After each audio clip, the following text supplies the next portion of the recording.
की राजनीति में भूचाल और पूरे दक्षिण एशिया में हलचल। पूर्व प्रधानमंत्री शेख हसीना को मानवता के खिलाफ गंभीर अपराधों में मौत की सजा। लेकिन इस ऐतिहासिक फैसले के समय शेख हसीना अदालत में नहीं थी।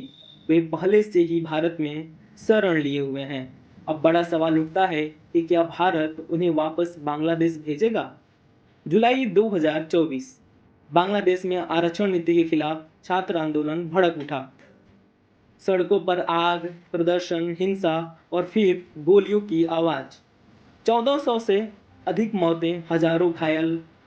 राजनीतिक दबाव बढ़ा, जनता बेकाबू हुई और आखिरकार शेख हसीना को इस्तीफा देना पड़ा। वे रातों रात ढाका छोड़कर भारत में शरण लेने पहुंच गई। नई सरकार ने सत्ता संभाली और हसीना पर लगे आरोपों की सुनवाई तेजी से शुरू की।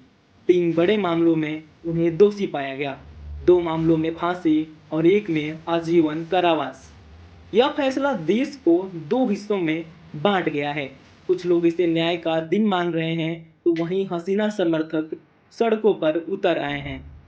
आवामी लीग ने देशव्यापी बंद बुला दिया है। अब स्थिति और भी पेचीदा हो जाती है क्योंकि हसीना भारत में है और बांग्लादेश उन्हें वापस चाहता है।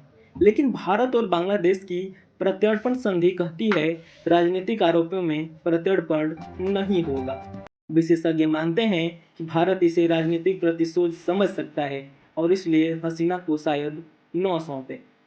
हसीना के सामने 2 ही रास्ते बचे हैं। पहला, बांग्लादेश जाकर सरेंडर करें और सुप्रीम कोर्ट में अपील करें। दूसरा, इस फैसले को पूरी तरह अस्वीकार कर भारत में निर्वासित जीवन बिताएं। भारत की अगली चाल बेहद महत्वपूर्ण होगी। क्या भारत अपने पुराने सहयोगी को बचाएगा या कूटनीतिक दबाव में बांग्लादेश को सौंप देगा। पूरे दक्षिण एशिया की नज़र अब दिल्ली और ढाका की आने वाली घोषणाओं पर है। एचएन मीडिया की विशेष रिपोर्ट। इन हालात में आपकी क्या राय है? क्या शेख हसीना न्याय की शिकार हैं या राजनीतिक इतिहास का सबसे विवादित अध्याय? कमेंट में जरूर बताइए।